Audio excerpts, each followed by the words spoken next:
எல்லாருக்கும் வணக்கம். நம்ம மாமா தோட்டத்தில் வந்து கிணத்தை தூர் வர்றாங்க. ட்ரெயினை வச்சு கீழே உள்ள கிட்டாச்சி இருக்குது, கிட்டாச்சி வச்சு ஃபுல்லாக அள்ளி எடுக்கிறாங்க. அவ்வளோ அழுத்தி எல்லாத்தையுமே எடுக்கிறாங்க. எப்படி எடுக்கிறாங்க கிட்டாச்சி இருக்குது பார்த்தீங்களா சைடில்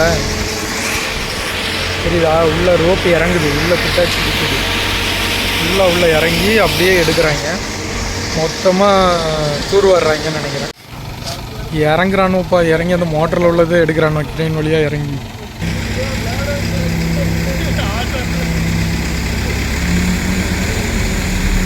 இறங்குதான்ப்பா, பெரிய சளி தான்.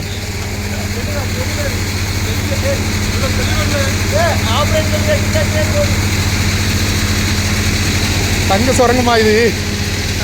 தங்க சுரங்கத்துக்குள்ளதான் இப்படி இறங்குவான்னு. கிணத்தை தூர் வர்றதுக்கு மாப்பிள்ளை இல்லை மாமா எல்லாம் இறங்கிட்டாங்களே.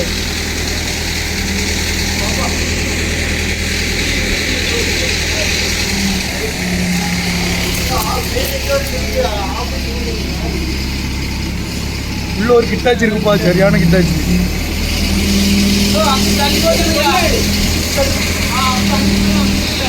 எவ்வளோ பெரிய கிணறு பத்திலா 200-300 அடி இருக்கும்னு நினைக்கிறேன். இந்த மோட்டரில் தண்ணி வர மாட்டேங்குன்னு சொல்லிட்டு அதை கலத்தி விடுறதுக்காக இறங்குதாங்க.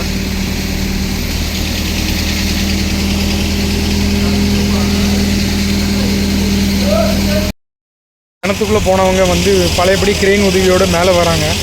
கிணத்து தூர் வர்றாங்கல்ல, அதனால கிணத்துக்குள்ளே போனவங்க பழையபடி அப்படியே மேலே வராங்க. நீங்களே பாருங்கள், நான் உங்களுக்கு காட்டுறேன். கிரெயின் உள்ளே இறங்கிட்டே இருக்கு, அப்படியே மேலே வருவாங்க. வருது பாருங்கள் ஃப்ரெண்ட்ஸ். இப்போ மேலே வந்துடுவாங்க கொஞ்சம் நேரத்தில். அப்புறம் மேலே வராங்க.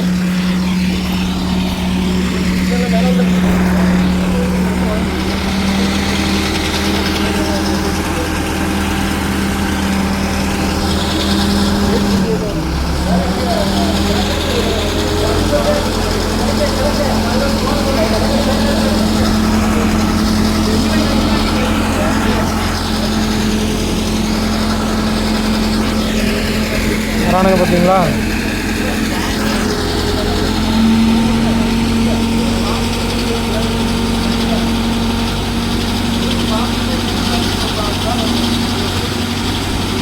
اسمها صبوحة خطبها نصيب مديادك شنو بتعطيها كف وهز